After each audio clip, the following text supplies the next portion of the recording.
It's so funny that you say that because it really does. Everything goes back to biology. I think about this all the time, no matter how much sociology is behind everything, telling men to act like women and women to act like men. At the end of the day, women want a masculine man. And when they don't have a masculine man and they beat their man into submission, they're not attracted to them anymore. When it's a tail in between, it's just not attractive anymore. And I used to maybe think of this boyfriend that I had when you were talking about, just defending the realm, this sort of responsibility that men have. And I remember sitting there realizing that I had to break up with him because I thought that if somebody burst through the door with a gun, I was going to have to be the one that would have to defend us because he was just such a flower. 100%. And it's in society is yet blaring at men to do the opposite. And they're trying to confuse us. This is why I think you have a platform. This is my whole theory that I built in my head about why you have a platform is because Lena Dunham came before you, right? And I think that for years, men were told to act like sissies. Yep. Men were told to put your tail in between your legs. That was the message, the agreed upon message that came with, Hillary Clinton running, the Me Too movement, all of these things where men were basically told that if you have a masculine instinct, you're guilty. Yep. And then inevitably, because there is an equilibrium in this world, because there was Lena Dunham's, because there were the Taylor Swifts, because there was the girl squads, eventually what would have to happen was that it was going to have to be evened out by someone saying, no, F that, be a man. Yeah, and I don't feel guilty for being a man, and I don't think any man should. No, I don't think so either. And I think that the most annoying thing about all of this is just how genuinely hypocritical it is. Because there's all this feminine movement, and we don't need men, and men don't matter, etc. That's music too, men ain't the whole, it's a agreed upon message that men suck. Absolutely, and it's only in the most favorable possible circumstances where females will say that.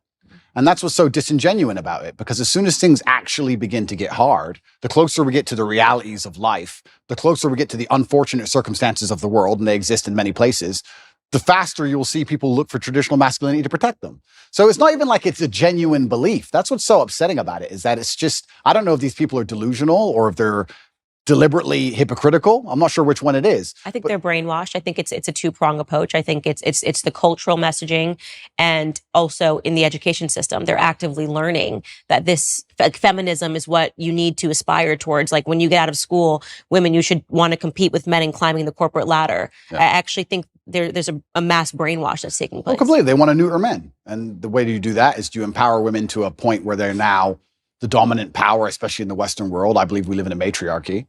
I don't believe it's a patriarchy like we're told it is. I actually believe it's the other way around. I can't think of a single law that benefits men over women, but I can certainly think of some that benefit women over men. Mm-hmm. I think it's very dangerous to be a man in the world today. I think that if women want to destroy a man, it's extremely easy to do. We can look at my current scenario and situation I'm in, and many other men are in the same scenario.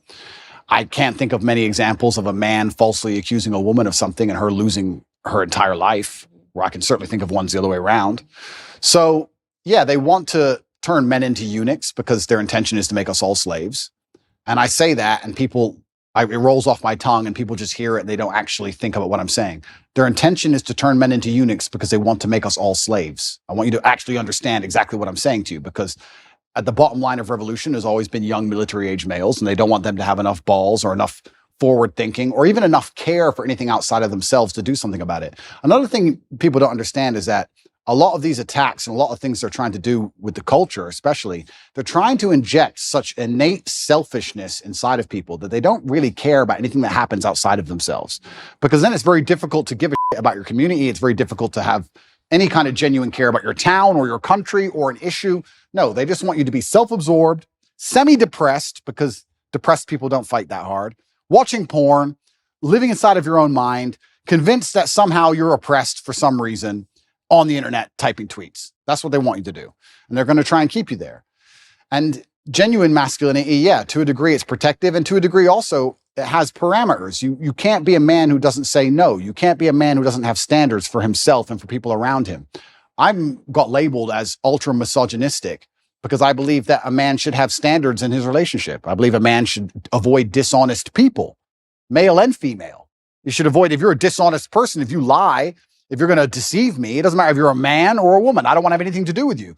I was sitting talking on a panel show saying that women who are dishonest and promiscuous are not the kind of woman I'd ever want to associate with. And I was labeled misogynistic for that. So it's crazy how they'll attack you, and they'll attack you so violently and so endlessly and repeat it so many times in a bid to beat your soul down. That's what they want, especially from me. I truly believe I'm the number one prize for them to get. If they can get me to just give up. If we can get Andrew Tate to just give up. Being a man's bad. Come on, Andrew, say it.